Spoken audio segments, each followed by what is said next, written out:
Hello दोस्तों, नमस्कार। एक बार फिर से आप सभी का बहुत बहुत स्वागत है मंजिल एकेडमी यूट्यूब चैनल पे। दोस्तों, मंजिल एकेडमी यूट्यूब चैनल आपकी जो मंजिल है, चाहे रीट एग्ज़ाम हो, चाहे सीटेट एग्ज़ाम हो, चाहे किसी भी स्टेट का टेट एग्ज़ाम हो, या बाल विकास को लेकर आप चाहे किसी भी कंपटीशन की तैयारी कर रहे हो, उसकी मंजिल तक पहुंचाने के लिए हम लगातार प्रयासरत हैं और बिल्कुल बेसिक से, बिल्कुल शून्य से आपको बाल विकास का पूरा पाठ्यक्रम करवाया जा रहा है। अगर आप चैनल पर नए हैं तो बराए मेहरबानी आप जो भी कॉन्सेप्ट अगर क्लियर करना चाहते हैं तो हमारे चैनल पे प्लेलिस्ट बनी हुई है। उसके अंदर उर्दू लैंग्वेज का जो पाठ्यक्रम है रीट सीटेट को लेकर वो पूरा पढ़ाया जा चुका है। बाल विकास की पूरी एक यूनिट और पूरी पढ़ाई जा चुकी है। उसका टेस्ट पेपर भी लगा दिया गया है, मॉडल पेपर भी लगा दिया गया है। और आज हमारी जो ये क्लास है ये दूसरी यूनिट को लेकर है। दोस्तों, सबसे पहले आपको मैं ये बता दूँ कि जो ये मैं बाल विकास पढ़ा रहा हूँ, ये अगर आपने हो सकता है निम्न जो मैं विद्वानों के नाम लूँगा उनसे पढ़ा होगा, लेकिन अब जैसे इन सारे विद्वानों को अलग अलग करके पढ़ोगे तो आपका बहुत ज़्यादा समय वेस्ट होगा।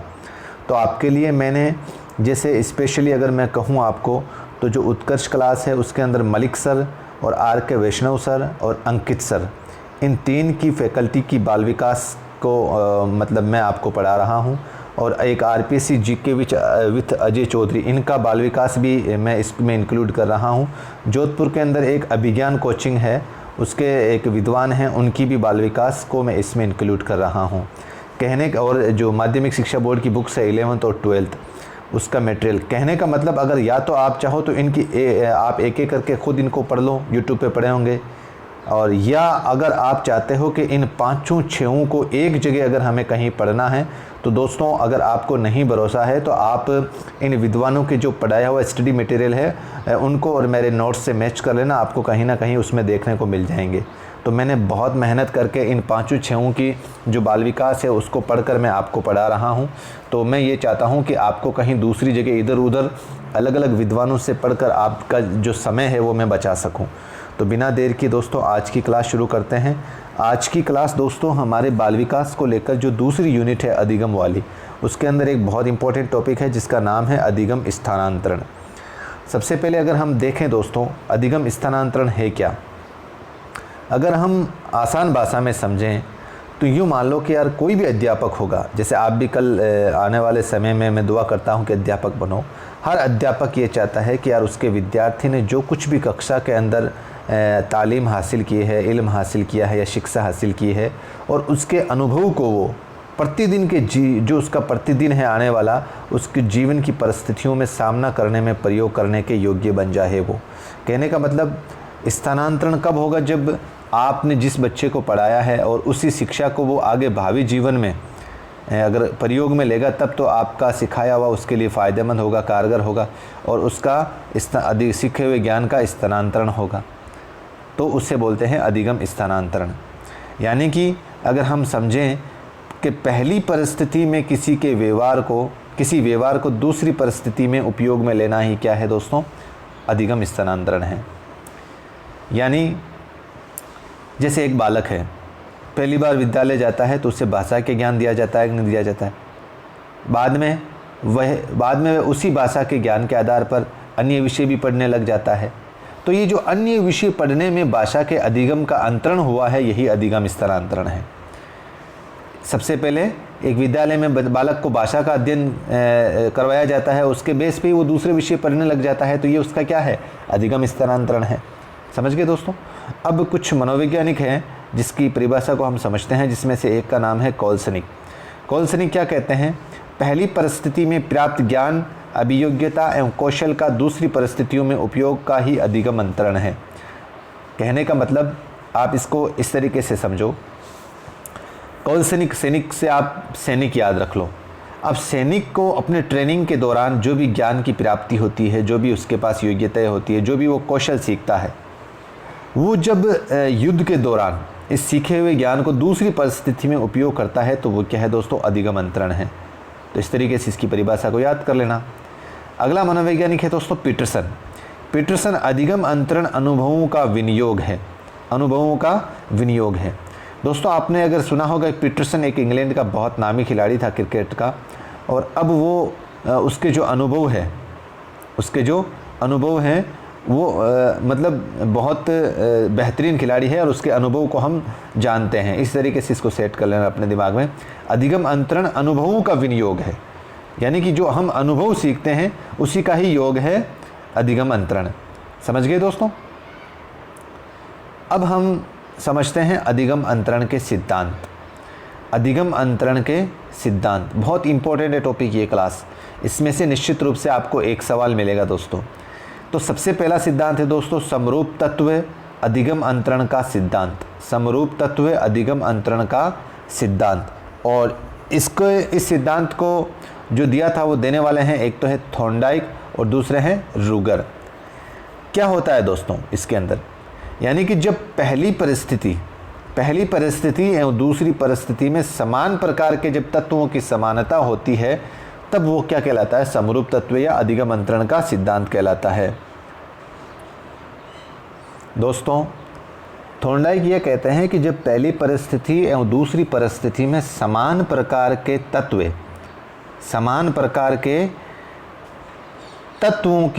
तत्व अगर मौजूद मिलते हैं तो उस वक्त होने वाला जो है वो अधिगम अंतरण की मात्रा ज़्यादा होगी।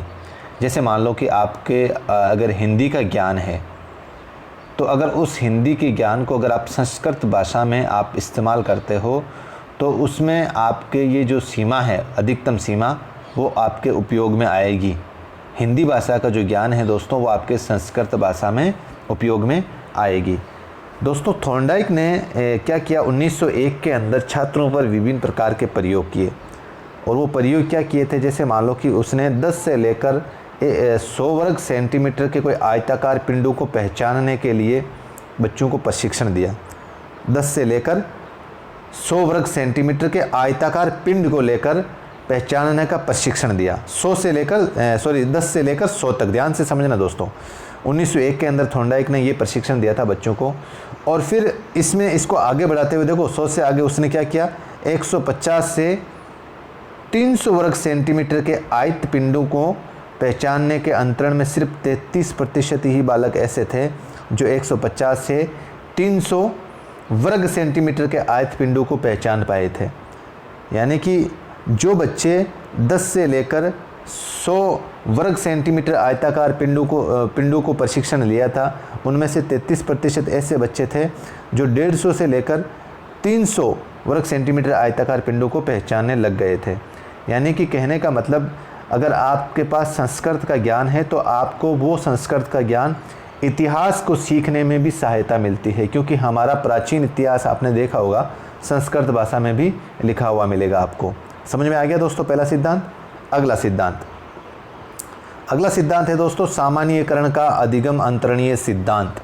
तो इसके जो मानने वाले थे, इस सिद्धांत को देने वाले थे दोस्तों, वो है क्रो तथा चार्ल्स जड। ये क्या कहते हैं, ये कहते हैं कि भाई किसी भी कार्य या व्यवहार को सामान्य रूप से ग्रहण कर लेना और उसके व्यवहार में सामान्य हो जाना, ऐसी परिस्थिति में कार्य आसानी से पूरा हो जाता है। कहने का मतलब दोस्तों, यदि कोई भी व्यक्ति अगर उसे कोई अचानक नवीन कार्य या परिस्थितियां दे दी जाएगी तो वो कार्य उसके लिए कठिन हो जाएगा। भाई हमें कोई भी जब पहली बार कोई काम करने को दिया जाता है तो वो स्थिति हमारे लिए कठिन हो जाएगी। जैसे मान लो कि हम नियमित रूप से 50 बालकों की एक कक्षा है और उसको हम अच्छे से पढ़ा सकते हैं और ये हमारा नियमित का काम है। लेकिन अगर मान लो कि उसी शिक्षक को जो डेली 50 बच्चों को पढ़ाने का उसका रूटीन है, अगर उसी शिक्षक को अगर बोल दिया जाए कि आज आपको 500 बच्चों की क्लास को पढ़ाना है, तो वो फिर उसमें घबराने लगता है। तो उसके लिए वो सामान्यीकरण का अधिगम नहीं हो पाता। एक अगर और मैं आपको इस सिद्धांत को उदाहरण के तौर पर अगर आपको मैं समझाऊं, सामान्यीकरण का अधिगम सिद्धांत आप इसको समझना ध्यान से दोस्तों, कि जैसे एक छात्र है और वो समय का पाबंद है। ध्यान से समझना दोस्तों, सामान्यीकरण का अधिगम अंतरणीय सिद्धांत। एक छात्र है और वो समय का पाबंद होता है तो उसे केवल विद्यालय में ही समय पर नहीं आना चाहिए। समझ रहे हो मेरी बात? यानी कि उसे केवल विद्यालय में ही समय पर नहीं आना चाहिए, बल्कि भोजन करने, नहाने और पढ़ने का कार्य करने और व्यवसाय के कार्य करने और सामाजिक कर्तव्यों का जो पालन है, इन सभी क्रियाओं में समय की पाबंदी रखनी चाहिए। और लोग अधिकतर ही ऐसा करते पाए जाते हैं। और इस सिद्धांत के अनुसार विशेष चाहे योग्यता हो चाहे कौशल हो, इसका विकास होता है, उसमें दक्षता पाई जाती है।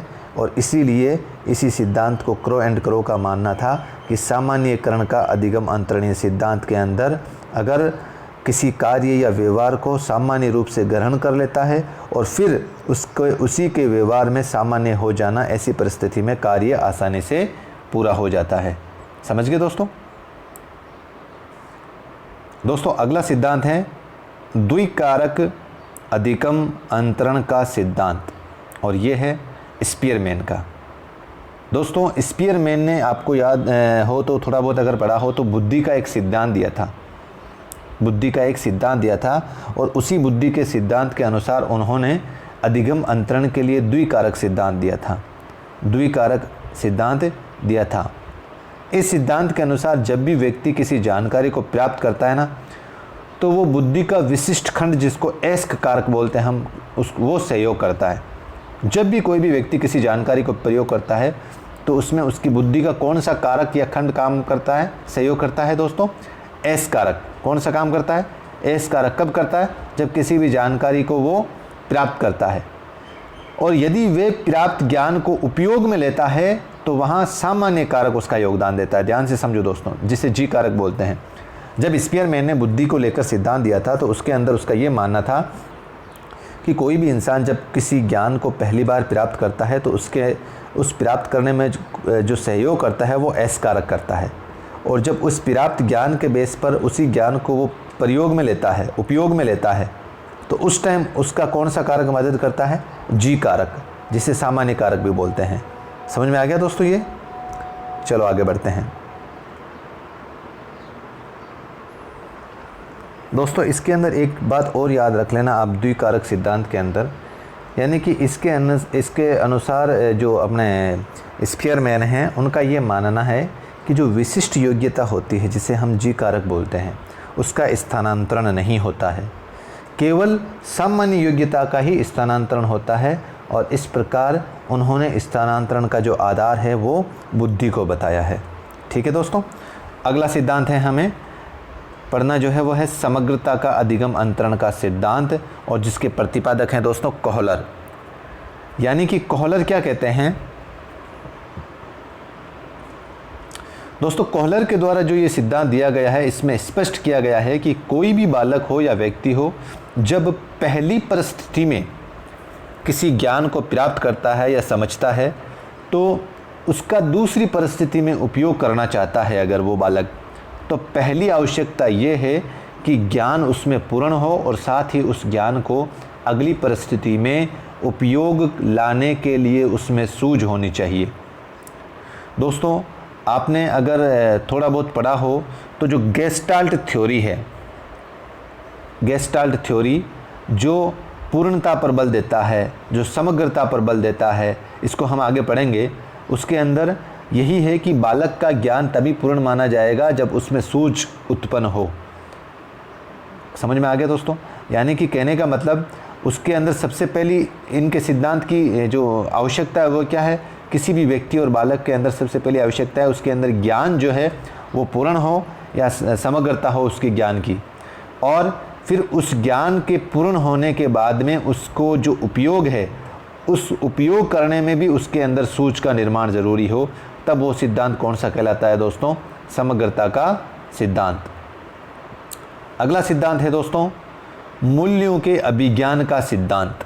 मूल्यों के अभिज्ञान का सिद्धांत, और इसको देने वाले हैं दोस्तों वागले।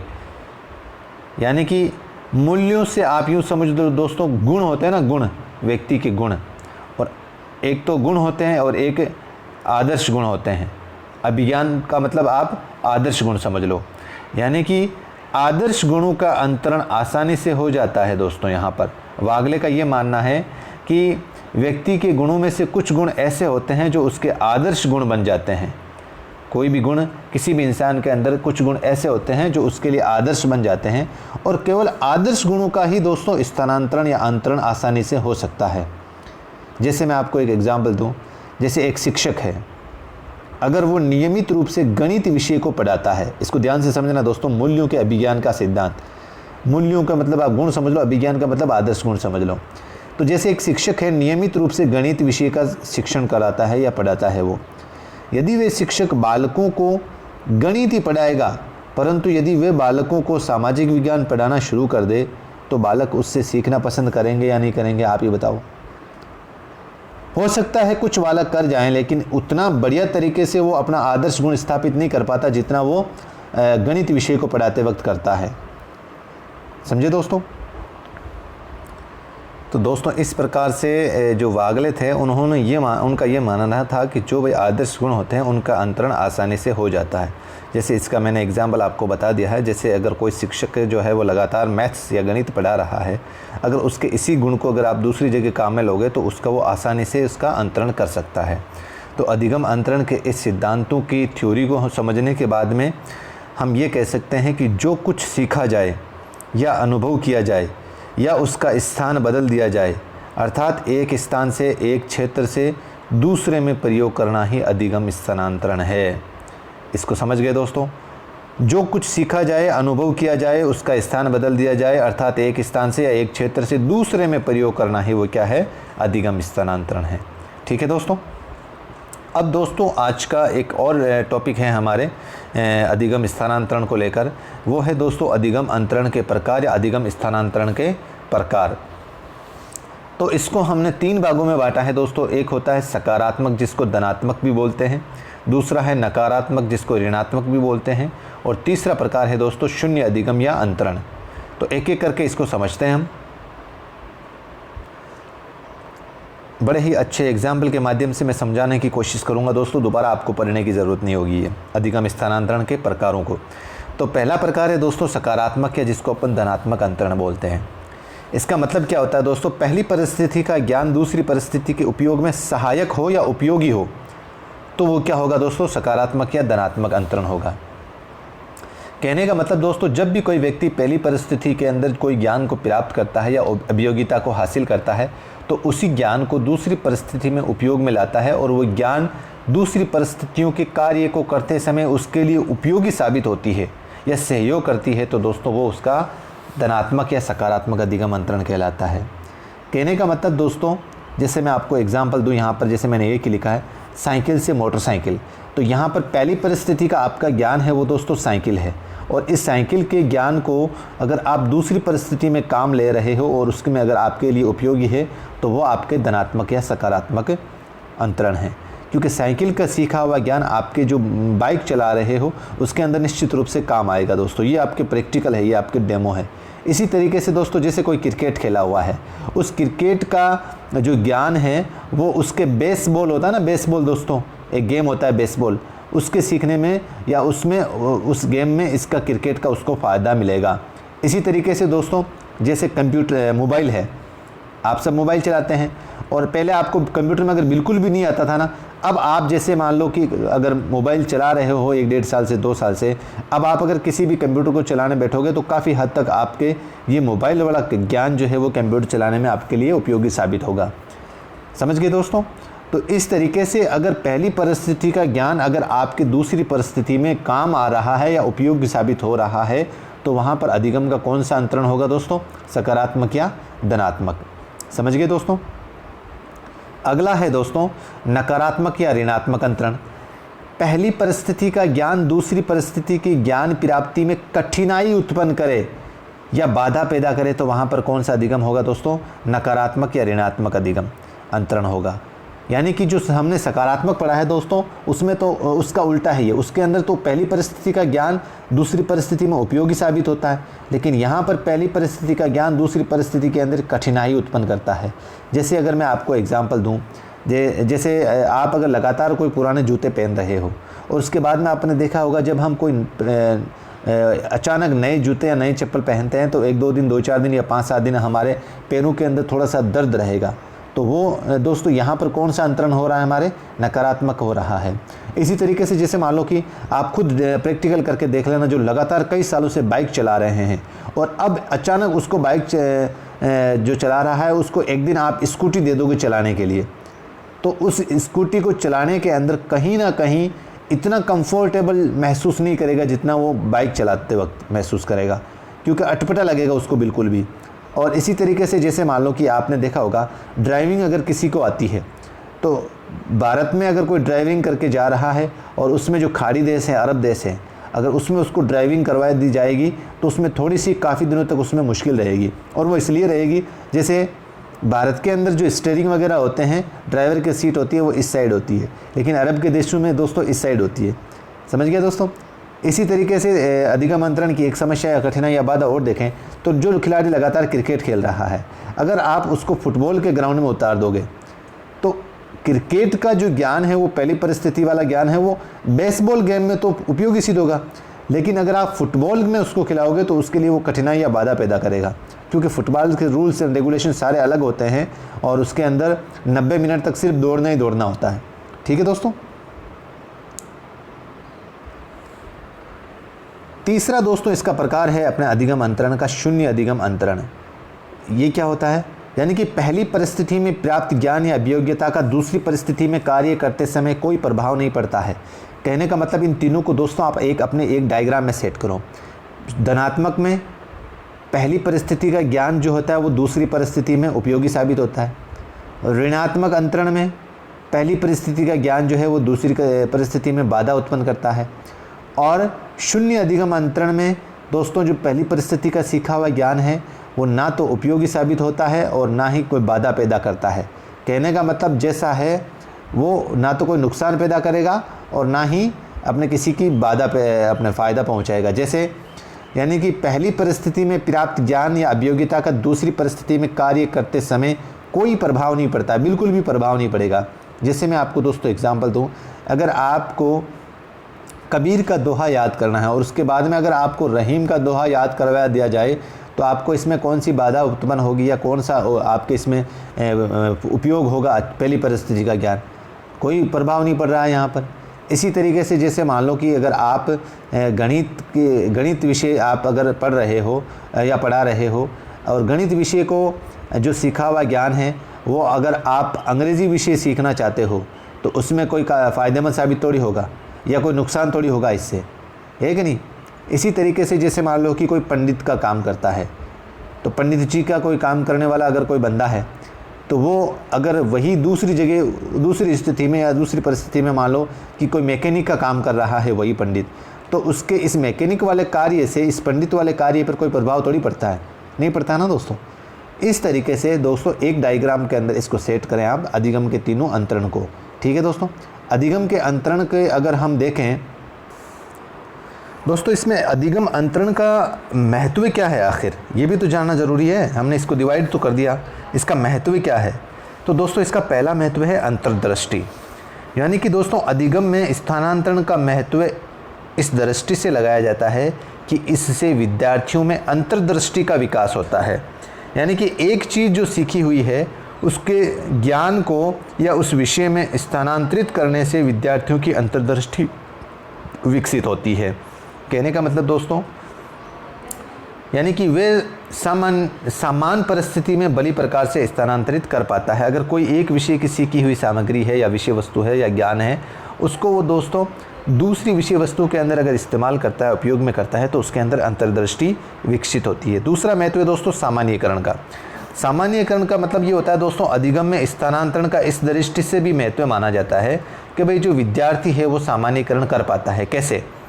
जैसे एक क्षेत्र में उसने किसी ज्ञान को सीखा और उसी के द्वारा उससे संबंधित समान परिस्थितियां आने पर उनको सामान्यीकरण कर लेता है और इसी आधार पर अनेक प्रकार के ज्ञान का सामान्यीकरण के द्वारा वो सीखता जाता है। समझ गए दोस्तों। तीसरा है दोस्तों अभिवर्ती का विकास। यानी कि अधिगम में अभिवर्ती के स्थानांतरण का महत्व इसलिए है दोस्तों कि विद्यार्थी में दोस्तों अधिगम में स्थानांतरण का जो अंतर या योग्यता का विकास हो जाने पर ज्ञान को अन्य परिस्थितियों में भी प्रयोग कर सकता है और इससे उसमें अभिवर्ती का भी विकास होगा। और अगर उसमें अभिवर्ती का विकास होगा तो सभी परिस्थितियों में वो ज्ञान का प्रयोग भी कर सकेगा। अगली जो महत्व है वो है दोस्तों समन्वय। यानी कि दोस्तों समन्वय के अंदर मुख्य बिंदु यानी कि कोई ज्ञान है उसको अन्य क्षेत्र के ज्ञान से संबंधित करना या जोड़ना। शैक्षणिक समन्वय के द्वारा विभिन्न विषयों में वो समन्वय स्थापित कर लेता है। तो इस योग्यता का जो विकास है वो दोस्तों समन्वय में समन्वय जो है एक विषय का दूसरी विषय वस्तु से समन्वय स्थापित करने की जो योग्यता का विकास है वो दोस्तों अधिगम स्थानांतरण से हो जाता है। अगला है दोस्तों उपयोग, यानी कि विद्यार्थी जो भी ज्ञान या क्रिया सिखाई जाती है किसी भी विद्यार्थी को, वे स्थानांतरण के आधार पर जीवन में ठीक प्रकार से प्रयोग कर पाता है। इससे विद्यार्थियों की जो अंतर्निहित क्षमताएं होती है उसका पूरा विकास हो जाता है दोस्तों। तो ये दोस्तों अधिगम स्थानांतरण का महत्व था। और आगे बढ़ते हैं, एक छोटा सा टॉपिक और है दोस्तों, अधिगम अंतरण को लेकर, अधिगम के प्रकार को लेकर आपकी क्लास पूरी हो जाएगी।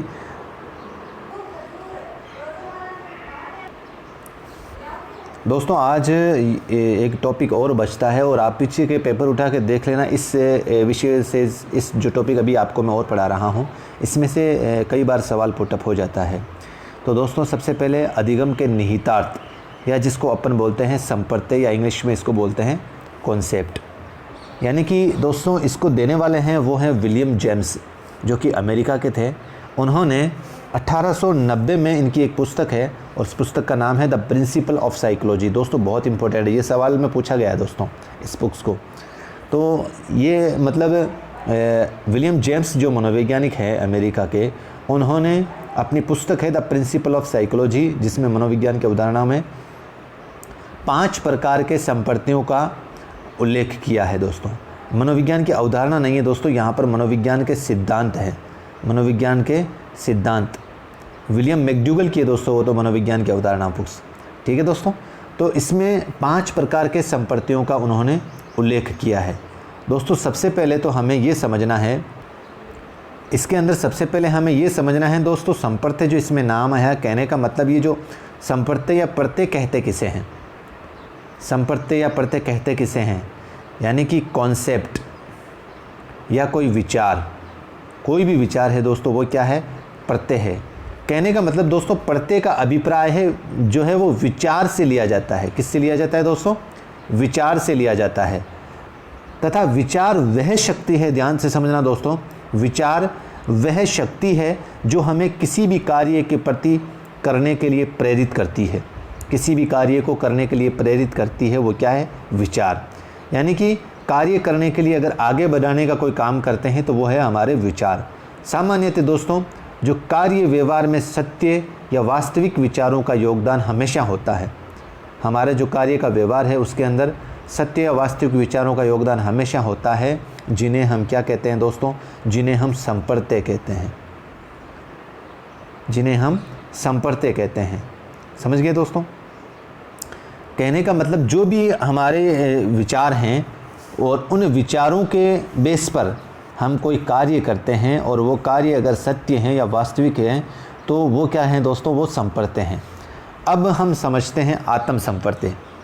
पहला जो विलियम जेम्स ने जो संप्रत्ययों का उल्लेख किया है उसके अंदर पहला संप्रत्यय है दोस्तों आत्म संप्रत्यय। आत्म संप्रत्यय क्या है दोस्तों, आत्म संप्रत्यय है व्यक्ति की खुद के बारे में सोच या अवधारणा, सोच या अवधारणा, व्यक्ति की खुद के बारे में सोच या अवधारणा। यानी कि कोई भी व्यक्ति अगर अपने आप को क्या समझता है और उसका अपने बारे में क्या सोचता है, क्या धारणाएं अपनाता है, तो वो उसका आत्म संप्रत्यय है दोस्तों। आत्म संप्रत्यय होता है वो 2 प्रकार का होता है, एक होता है वास्तविक आत्म संप्रत्यय और दूसरा होता है आदर्शात्मक संप्रत्यय। यानी कि वास्तविक संप्रत्यय के अंदर जो भी व्यक्ति अगर खुद के बारे में जो भी सोच रखता है या अवधारणा रखता है तो उसके अंदर सिर्फ उसमें उसकी वर्तमान सोच या अवधारणा होगी। ध्यान से समझना दोस्तों, आत्म संप्रत्यय के अंदर व्यक्ति जो कुछ भी सोचता है अपने बारे में या जो भी धारणाएं या अवधारणाएं अपनाता है तो वो सिर्फ वर्तमान को लेकर ही सोचेगा या धारणाएं अपनाएगा। जैसे अगर मैं एग्जांपल दूं तो जैसे मान लो कि वो खुद के बारे में सोचता है, जैसे मैं क्या हूँ, मैं कौन हूँ, मैं कैसा हूँ, अगर इसको लेकर इस तरीके से उसके मन में सवाल पुटअप होते हैं तो वो वास्तविक संप्रत्यय होता है दोस्तों। आदर्शात्मक संप्रत्यय का मतलब जो व्यक्ति खुद के बारे में अगर भविष्य की सोच को लेकर कोई सोच डिपेंड करता है या अवधारणा अपनाता है या खुद के बारे में भविष्य को लेकर कोई चिंतन करता है, विचार करता है, तो वो दोस्तों आदर्शात्मक संप्रत्यय होता है। जैसे मैं क्या बनूंगा, मैं कब बनूंगा, मैं कैसे बनूंगा, इस तरीके से जो दोस्तों व्यक्ति अपने मस्तिष्क में विचार लाता है तो वो आदर्शात्मक संप्रत्यय होता है। यहाँ पर दोस्तों आपके डाउट क्लियर हो जाएगा। प्रत्यय का मतलब दोस्तों कोई भी विचार अगर किसी भी व्यक्ति के अंदर है तो वो उसका प्रत्यय है, और संप्रत्यय का मतलब सही दिशा में होने वाला विचार है, वो दोस्तों संप्रत्यय होता है। अगर आपका कोई भी सामान्य विचार अगर कोई है तो वो प्रत्यय है, लेकिन अगर वो ही विचार अगर सामान्य दिशा में हो रहा है, किसी सही दिशा को लेकर अगर आप कोई विचार कर रहे हैं तो वो आपका संप्रत्यय है। संप्रत्यय का निर्माण दोस्तों किसी भी व्यक्ति के अंदर दो तरीके से होता है, दो प्रकार से होता है। एक तो है दोस्तों शारीरिक पक्ष और एक होता है दोस्तों मानसिक पक्ष। शारीरिक पक्ष का मतलब जब एक व्यक्ति अपने शरीर के जो रंग रूप हैं, जैसे कद काठी को लेकर अगर कोई संप्रत्यय बनाता है और सोचता है कि भाई मैं कितना अच्छा दिखता हूँ, मैं कितना हैंडसम हूँ, मैं कितना सुंदर हूँ, इसको लेकर अगर कोई व्यक्ति विचार कर रहा है या अवधारणा अपना रहा है तो वो उसका कौन सा पक्ष होगा दोस्तों? शारीरिक पक्ष। भाई नाम से ही डिपेंड है, शरीर को लेकर अगर वो विचार कर रहा है कोई भी अपने शरीर को लेकर तो वो शारीरिक पक्ष होगा। और मानसिक पक्ष में अगर कोई भी व्यक्ति जैसे अपने मानसिक जो संगठन है, जैसे परिपक्वता है, बुद्धि लब्धि है, इन सब को ध्यान में रखते हुए अगर सकारात्मक धारणा बनाता है, जैसे मैं अन्य लोगों से ज़्यादा काम कर सकता हूँ, या ज़्यादा समय पढ़ सकता हूँ, या ज़्यादा याद रख सकता हूँ, इस तरह की जो धारणाएं अपनाता है तो वो उसमें व्यक्ति का कौन सा पक्ष का निर्माण होता है दोस्तों? मानसिक पक्ष का निर्माण होता है। समझ गए दोस्तों ये चीज़। अब आगे बढ़ते हैं दोस्तों, ध्यान से समझे दोस्तों। विलियम जेम्स ने जो संप्रत्ययों को लेकर जो उल्लेख किया है उसको हम स्टडी कर रहे हैं। विचारों को लेकर जो एक व्यक्ति है या कोई भी इंसान है, अधिगम को लेकर जो संप्रत्यय अपनाता है, उसके अंदर पहला कॉन्सेप्ट हमने आत्म संप्रत्यय पढ़ लिया था, और दूसरा है दोस्तों अभिवर्ती। बहुत इंपॉर्टेंट है दोस्तों, अभिवर्ती या मनोवर्ती। सबसे पहले तो ये ध्यान रखें, कई बार सीधा सा सवाल इसमें से यही पुटअप हो जाता है कि अभिवर्ती क्या है, जन्मजात है या अर्जित है या दोनों है। तो आपको ये ध्यान रखना दोस्तों, अभिवर्ती जो है वो जन्मजात और अर्जित दोनों हैं। और दोस्तों अभिवर्ती का मतलब होता है दोस्तों जो आपका नज़रिया, जो आपका दृष्टिकोण, वो क्या होता है दोस्तों? अभिवर्ती होता है। यानी कि एक व्यक्ति का दूसरे व्यक्ति या वस्तु या क्रिया के प्रति सोच या धारणा या जो दृष्टिकोण हम अपनाते हैं वो हमारा क्या है दोस्तों? अभिवर्ती है। यानी कि यहाँ पर थर्स्टन जो एक मनोवैज्ञानिक है, उन्होंने साफ साफ लिखा है कि भाई किसी भी मनोवैज्ञानिक वस्तु के कारण आने वाला जो धनात्मक या ऋणात्मक प्रभाव है वही हमारा मनोवर्ती है। किसी भी विषय वस्तु को लेकर हम जो धनात्मक या ऋणात्मक रूप में जो दृष्टिकोण अपनाते हैं वही हमारा क्या है दोस्तों? अभिवर्ती या मनोवर्ती है। ठीक है दोस्तों। यानी कि एक शिक्षक अपने बालकों में उसी मनोवर्ती को पैदा कर सकता है जो मनोवर्ती उसमें स्वयं में हो। भाई कोई भी शिक्षक होगा वो जैसा नज़रिया, जो जैसा दृष्टिकोण रखेगा, उसके विद्यार्थी भी जाहिर सी बात है उसके हिसाब से उस दृष्टिकोण या विचारधारा रखेंगे। अगला दोस्तों संप्रत्यय को लेकर तीसरा पॉइंट है अपने रुचि। रुचि दोस्तों यहाँ पर सबसे पहला सवाल तो यही क्लियर हो गया, रुचि व्यक्तिगत भी होती है और प्लस जन्मजात और अर्जित दोनों होती है। जिस तरीके से हमने मनोवर्ती को पढ़ा, मनोवर्ती मतलब जन्मजात और अर्जित दोनों हैं, उसी तरीके से रुचि जो भी दोस्तों वो भी व्यक्तिगत भी है इसके साथ साथ के अंदर। और इसका अभिप्राय क्या है दोस्तों? व्यक्ति के उस व्यवहार से है जिससे वे स्वेच्छा से एवं किसी आकर्षण के कारण करता है। व्यक्ति अगर कोई व्यवहार कर रहा है, अगर वो व्यवहार स्वेच्छा से यानी अपनी इच्छा से या किसी आकर्षण के कारण अगर कोई व्यवहार कर रहा है तो वो क्या है दोस्तों? वो रुचि है। और रुचि को लेकर विलियम मैकडूगल ने एक बात बोली है कि भाई किसी भी व्यक्ति या वस्तु या क्रिया के प्रति होने वाला आकर्षण ही रुचि है, आकर्षण ही रुचि है। और यहाँ पर एक शिक्षक को चाहिए कि वे अपने बालकों में उनकी रुचि के अनुसार ही प्रेरणा पैदा करें ताकि बालक अपनी रुचि के अनुसार अपना भविष्य बना सकें। क्योंकि हर व्यक्ति, इसीलिए तो दोस्तों यहाँ पर व्यक्तिगत लिखा है, रुचि हर इंसान की अलग अलग होती है। ज़रूरी नहीं मेरी रुचि जैसी है आपकी भी रुचि वैसी हो। तो एक शिक्षक को चाहिए कि बालकों को उसकी रुचि के अनुसार ही भविष्य बनाने के लिए लगातार प्रयास किए जाएं। अगला है दोस्तों हमें जो पढ़ना है वो है अभिरुचि। ध्यान से समझना दोस्तों, रुचि अलग है और अभिरुचि अलग है।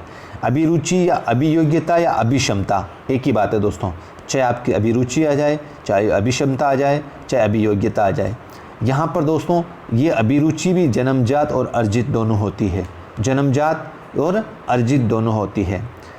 यानी कि किसी भी व्यक्ति का पद या व्यवसाय या परिस्थिति या उसको लेकर अगर उसी को हम क्या बोलते हैं, अभिरुचि या अभियोग्यता कहते हैं।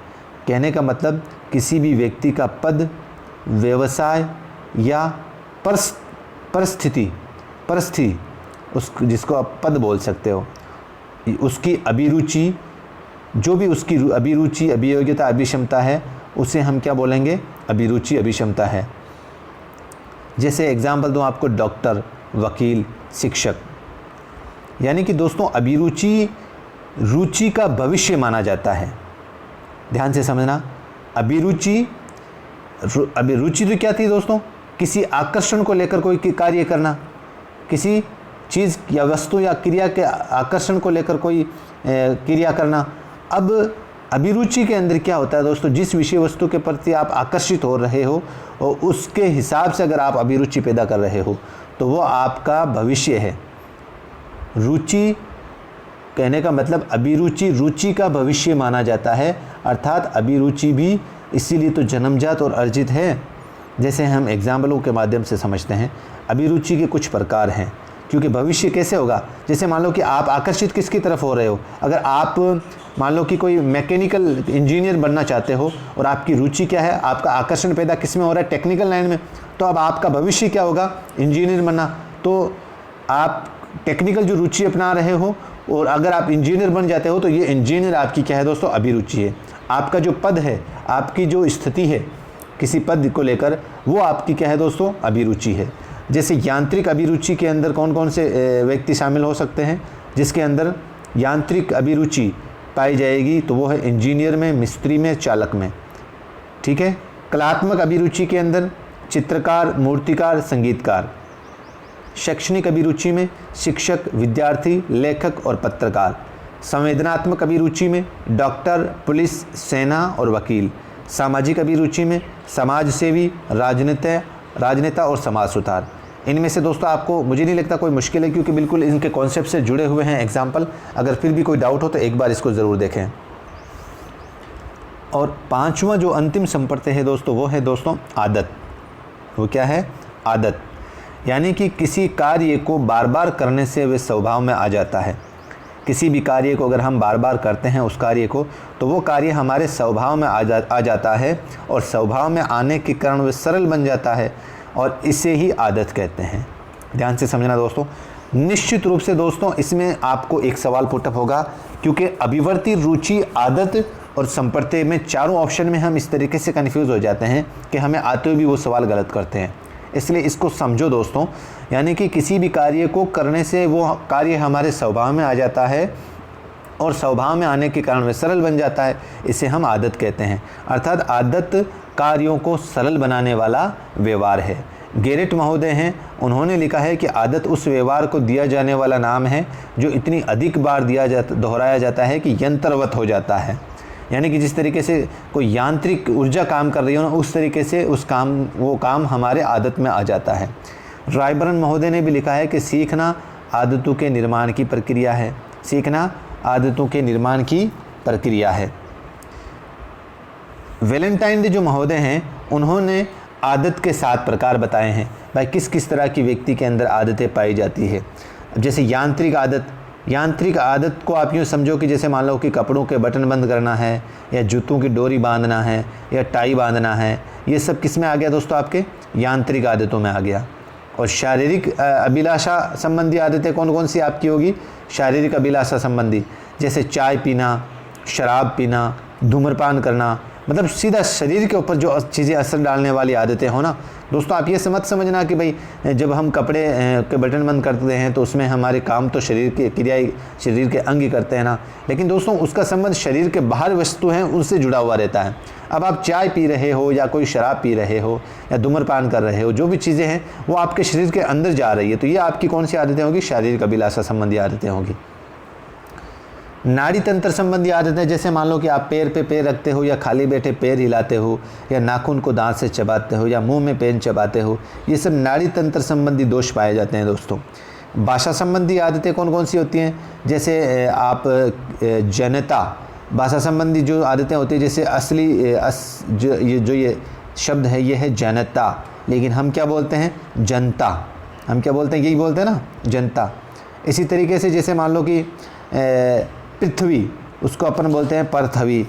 ये दोस्तों इस तरह का अगर हम अब शब्द बार बार बोल रहे हैं, जैसे या कोई अपन तकिया कलाम का इस्तेमाल करते हैं और उसको अशुद्ध बोलते हैं, तो वो हमारा कौन सा दोष होता है दोस्तों, भाषा संबंधी दोष होता है। विचारों को लेकर कौन सी आदतें होती है, विचारों संबंधी आदतें। इसके अंदर आपके अच्छे और बुरे दोनों विचार आएंगे दोस्तों। विचार अच्छे भी आ सकते हैं और बुरे भी आ सकते हैं।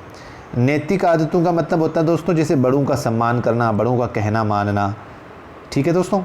और भावनाओं संबंधी आदतें होती है दोस्तों किसी भी व्यक्ति के अंदर, जैसे दया, प्रेम, सहानुभूति। तो दोस्तों इस तरीके से आज की क्लास हमारी पूरी होती है। मैं जानता हूं दोस्तों ये क्लास थोड़ी सी लंबी ज़्यादा बन गई, लेकिन इस चैप्टर को हम बीच में नहीं छोड़ सकते थे, क्योंकि निश्चित रूप से ये चैप्टर आपने किताबों में बहुत कम पढ़ा है, और इसीलिए हम जब पेपर देने जाते हैं तो उसके अंदर हमें इसमें से सवाल पुटअप देखने को मिलते हैं। तो बिल्कुल बेसिक से आपको थोड़ा सा समय ज़रूर लगेगा, इसको 1 या 2 बार इस वीडियो को ज़रूर देखें। और इसके बाद में दोस्तों जैसे ही अधिगम वाली यूनिट पूरी हो जाएगी, उसके अंदर हम इसमें 3 पार्ट में इसके जो MCQ है, जो मॉडल टेस्ट पेपर, उसको हम 3 भागों में बांटेंगे। पहला भाग होगा दोस्तों जिसमें आए हुए पिछले एग्ज़ामों के सवाल होंगे, अधिगम, सिर्फ अधिगम वाली यूनिट के। और दूसरा पेपर होगा, उसमें आपको मैं अधिगम वाली यूनिट से संबंधित जितने भी मॉडल प्रश्न हैं, पेपर पत्र हैं, वो आपको उसमें सोल्व कराऊंगा। और तीसरा पार्ट होगा दोस्तों, जो साइकोलॉजी के जो विद्वान हैं उनके आने वाले जो क्वेश्चन हैं, उनके बनाए हुए पेपरों में से मैं आपको उसमें से हल करवाऊंगा। तो मैं चाहता हूं कि उससे पहले आप इस टॉपिक को अच्छे से पढ़ लें, और जो भी अधिगम वाली यूनिट है उसको भी, हर यूनिट को अच्छे से, जो मैं विषय वस्तु पढ़ा रहा हूँ उसको अच्छे से पढ़ लें। इतनी गारंटी दिलाता हूँ दोस्तों, अधिगम हो चाहे बाल विकास का कोई भी टॉपिक हो, आपको बाहर से पढ़ने की ज़रूरत नहीं है। ठीक है दोस्तों, दीजिए मुझे इजाज़त। अगर वीडियो पसंद आया हो तो बराए मेहरबानी लाइक और शेयर ज़रूर करें। मिलते हैं एक नए वीडियो के साथ। जय हिंद।